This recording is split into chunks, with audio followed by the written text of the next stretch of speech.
hordoftoota Siinqee Production akkam jirtu. Qophii guyyaa har'aatiin seenaa fardeen gaara qundundoo irratti xiyyeeffachuun waan isinitti himnu qabna. Chaanaalii YouTube Siinqee Production subscribe, like, share gochuu hin dagatinaa. Hanga xumura qophichaatti nu waliin tura. Fardeen bosona gaara qundundoo kan godina Harargee Baatti Aanaa Gursumitti argamanitti waggoota muraasa dura baduutiin dhiyaatan turan amma lakkoofsi isaanii dabalaa jira jedhameera. Afrikaa keessaa yeroo dheeraaf fardeen diidaa yookiin daggalaa biyya kibbaa ardichaatti argamtutti gammoojjii Naambiyaa keessaa qofa akka jiraatan tilmaamamaa ture. Waggoota dhiyoositti garuu ayyooleen Itoophiyaa kaafaanaa ifaan durfaman jiraachuu fardeen gaara ergaa qorannoon deeggaramuu mirkaneessanii booda dhimmicha gurra horateera. Akka gaarreen qorattoota akka lakkoofsa Awurooppaa bara 2013tti gaara qundundoo gubbaa fardeen 11 duwwatu ture. Bara 2010tti garuu fardoon 18 akka turan gaarreen qorattoonni kun ibseera. Qondaalli naannichaa BBC dubbisee ammoo yeroo ammaatti lakkoofsi isaanii gara 29tti ol guddachuu dubbatu. Akka baay'ina isaanii dabalaa maaltu gargaare? Fardeen kunni attamiin bosonatti akka galan seenaan beekamaa jira. Gaafilee kanneen ilaalchisuun BBC'n itti gaafatamtu abbaa taayitaa kunuunsa naannichaa fi jijjiirama qilleensaa godina Harargee Bahaa Addee Miskii Muhammad dubbiseera.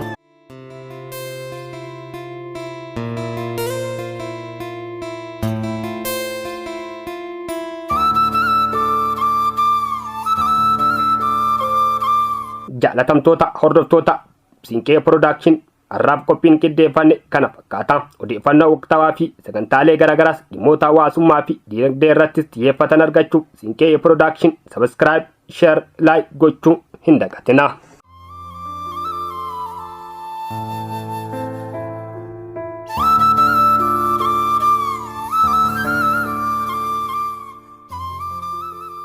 Addee Miskii waa'ee faradoo kanniinii seenaa uummata naannichaa waliin hidhata akka qabu dubbatu. Yeroo isaa yeroo lolaa calanqootti ta'e jedhu.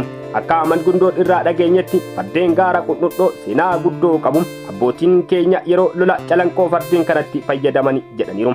Seenaa manguddoo dubbatan biraa ammoo bara 1876 keessa lola Oromoota Arfan qal'oo fi waraana warra Masirii kan Raawuf Paashaa gidduutti yeroo lolli geggeeffamu loltoonni Raabaa Doorii gidduun ni wareegama. Fardoon lola irratti afan kan abbaan irraa dhume gaara qundundoo gubbatti dheessan kan jedhudha. Ammallee seenaa argee dhageettii biraa waan jedhu lakki kun waggoota dheeraan dura yeroo waraanni Liibiyaa Nibila Dingil Ahmad Giraanyii gidduutti taasifame irratti mudate jedhu. Bara 1558 hanga bara 1560tti mootiin Nibila Dingilii fi Ahmad Abrahim Algaazii Ahmad Giraanyii jechuun gidduutti lola geggeeffame irratti Nibila Dingil waraana kan olaantummaan xumure. Loltoonni Ahmad Giraany hedduun isaanii dhumanii fardeen gaara dheessanii gara qundundoo ol bahanii. Addee Miskiin yeroos lakkoofsi fardeen kana baay'ee akka turee fi booda keessa ammoo wal jalaa haphachaa dhufuu isaanii himu. Fardeen kun godina keenyaaf qabeenya guddaadha jedhu.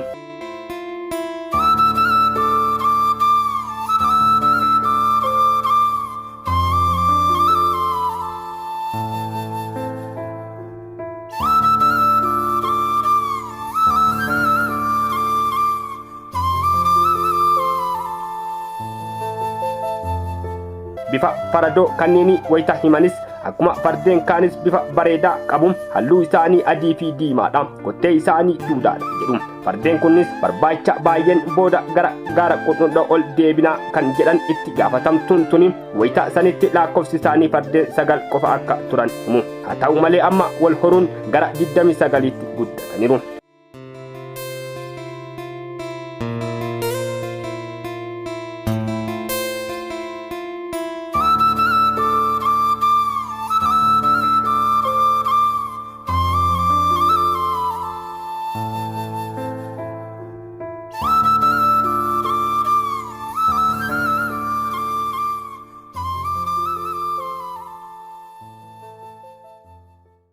Fardeen qarqara galaana Leegoositti shubbisan poolisoonni nama fardeen 6 ajjeese adamsaa jira.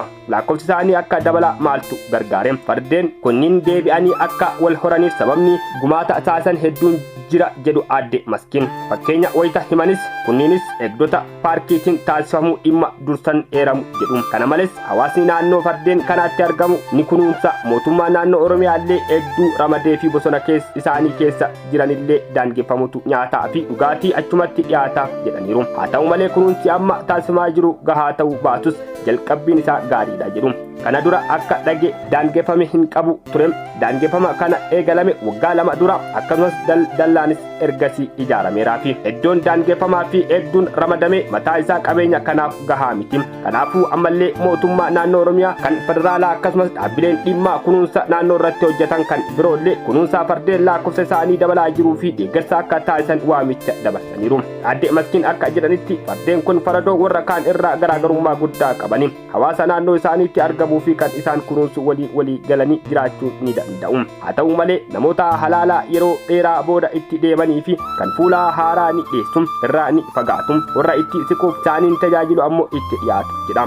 Afaan Oromoo yogguu yaaman ni awwaatu. Gaarri Qunxuxxoo fardoon bosona kunniin keessa jiraatanis godina Harargee Bahaa keessatti argama. Bal'inni lafa fardeen kun amma irratti argamanii fi ammatti daangeffamee jirus hektaara 1000 ta'uu ni himan. Itti gaafatamtuun tun dabalataan daangessuuf itti adeemaatii jirra jedhan. Fardeen kunniin yeroo waan nyaatan bosona keessaa dhabanitti gara lafa jireenya namaatti gadi bahuuf dirqamu. Wayita sanitti hawaasni akka qabeenya isaatti tiksuu gara bosona isaaniitti deebise malee miidhaan irratti dhaqqabsiifamu akka hin jirre dubbatu. Dokumeentariin waggoota 3 dura OBN hojjete akka jedhutti fardeen gaara Qunxuxxoo kanarraa adda kan godhu afaan Oromoo wayita yaaman kan awwaatanii fi namoota dhufanii ta'uu isaaniitiin jedha gaazexeessaan.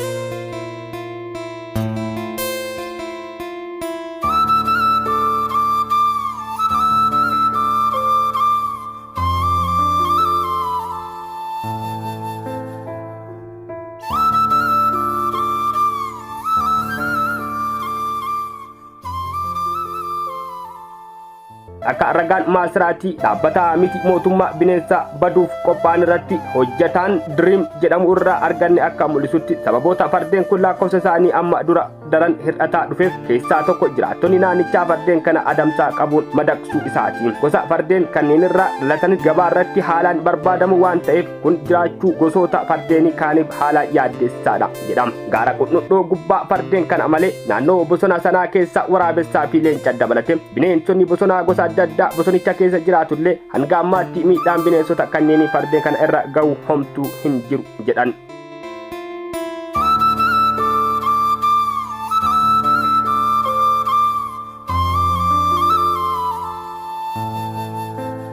Jaalatamtoota hordoftoota Siinqee Production har'aaf qophiin qindeeffanne kana fakkaata. Odeeffannoo waqtaawaa fi sagantaalee garagaraas dhimmoota hawaasummaa fi diinagdee irrattis xiyyeeffatan argachuuf Siinqee Production subscribe, share, like gochuu hin dagatinaa.